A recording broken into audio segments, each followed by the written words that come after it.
In this video, I'm going to show you how to place the inner tie rods on this Chrysler 300C. After this repair is done, you will need an alignment performed, so keep that in mind. Let's get started. Use a 21mm socket and remove all 5 lug nuts, and then remove the wheel.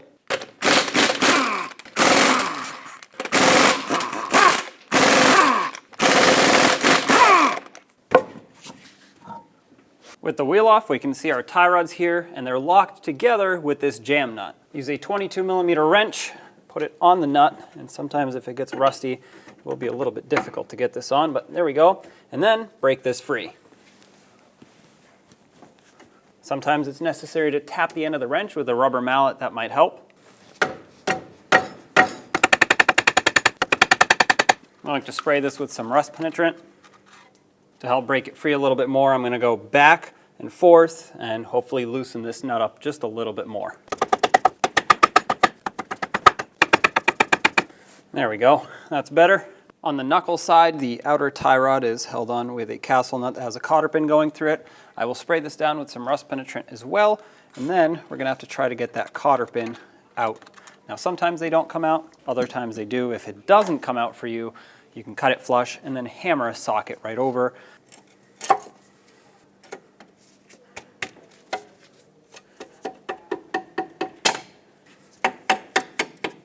Alright, that does not seem to have worked, so I'm going to try to cut it flush on the inside as well, and hammer a 21mm socket right over that mounting nut.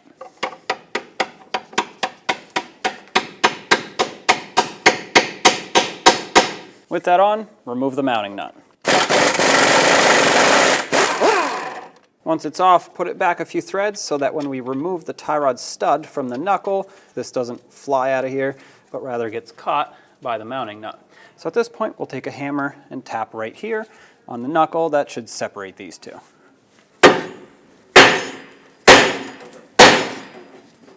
Take that mounting nut off and remove the tie rod stud. At this point, we have to unthread the outer from the inner tie rod. They are quite stuck together due to rust, so what I will do is put some locking pliers on the inner so I can hold it, and I'm going to use a wrench right here on this cutout on the outer to try and spin it off. As you do this, you want to count the amount of turns it takes to remove it so that when we put things back together, we put it back the same amount of turns, which is going to get you close to a good alignment. Obviously not spot on, so you still need an alignment after, but like I said, this will get you close. This right here is going to be a 22mm wrench cutout. It looks like for me, I'm going to have to apply some heat right here, and that should help me out in breaking this free.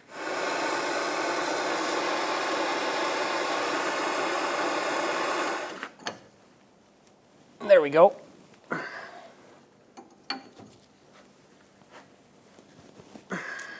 All right, at this point I could even do it by hand. So just have to break free. And there it is. While I have the locking pliers on here and this is still hot, let's remove this mounting nut.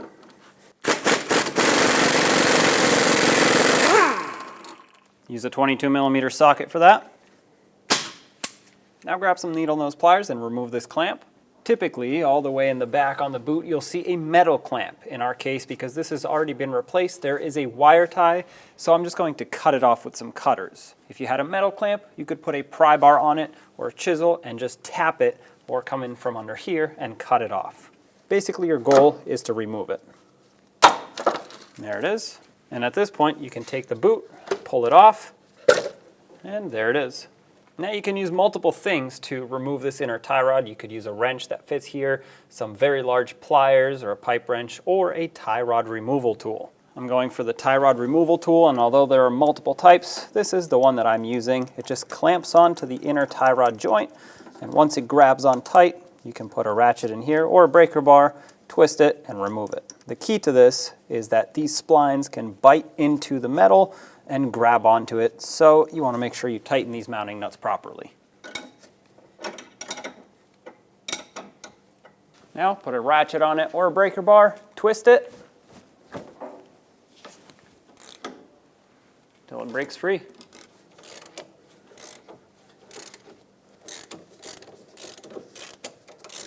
Once it's loose enough to do by hand, you can remove your tool. and remove it the rest of the way. Remove this piece and save it. We will be reinstalling it. This is just a spacer, and there's your inner tie rod.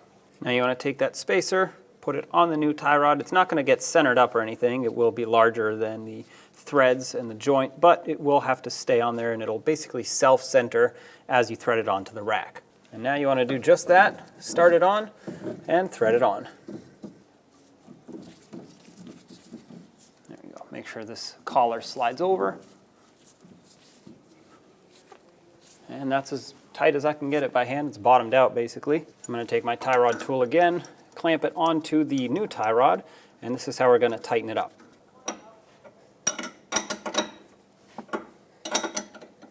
Put your tool in it, and when you snug it, you want to bottom it out completely and then give it a little bit extra. That's it right there. Don't twist the rack internally. That would be bad. That actually damages it. So at this point, remove your tool, remove the tie rod tool. Take this off. In your inner tie rod package, you would have gotten a little packet of grease. That needs to go right here on this inner joint. That way, this can stay lubricated for a long time. Work it in. Now you want to take your boot, slide it over, just like so, and guide it up onto the power steering rack. There we go, that's snapped over. Now I'm going to get a wire tie and place it right in the center where the old clamp was. Press the boot on and tighten this up. I'm going to take those needle nose pliers that I used earlier, and while I'm holding the boot pressed in, I'm going to tighten up the wire tie. There we go. And of course, cut off the excess. Ensure that that's locked in properly, and it is. And over here on the outside, get that clamp, which you can reuse if it's in good condition. If it's in poor condition, use a wire tie. But this one's in great shape, so I'm going to put it right back on the tie rod. Apply a thin layer of anti-seize to all these threads. This is going to prevent it from getting stuck in the future and will definitely help your alignment professional do the alignment easier. Once you've done that, install the jam nut and thread it on all the way. This also will help work the anti-seize into the threads. Now take your outer tie rod and you want to put some anti-seize on the threads of the outer tie rod. And then you want to take the outer tie rod and thread it onto the inner, the same amount of turns it took to remove it.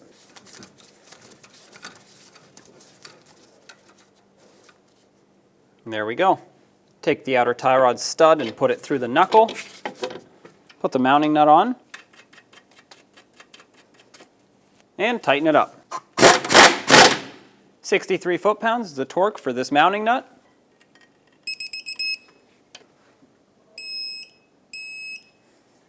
That's it right there. However, it is a castle nut, so to line up the slot, you'd have to continue tightening and not loosen.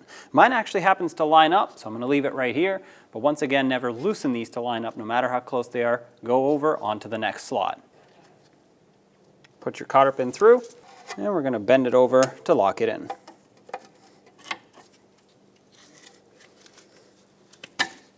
Bring the jam nut closer, bottom it out. Put that 22mm wrench on the jam nut and tighten it up.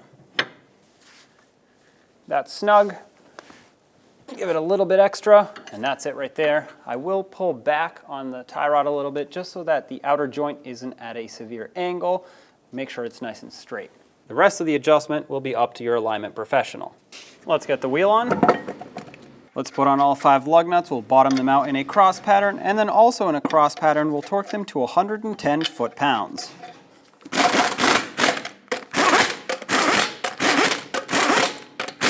A 110 foot-pounds in a cross pattern, here we go.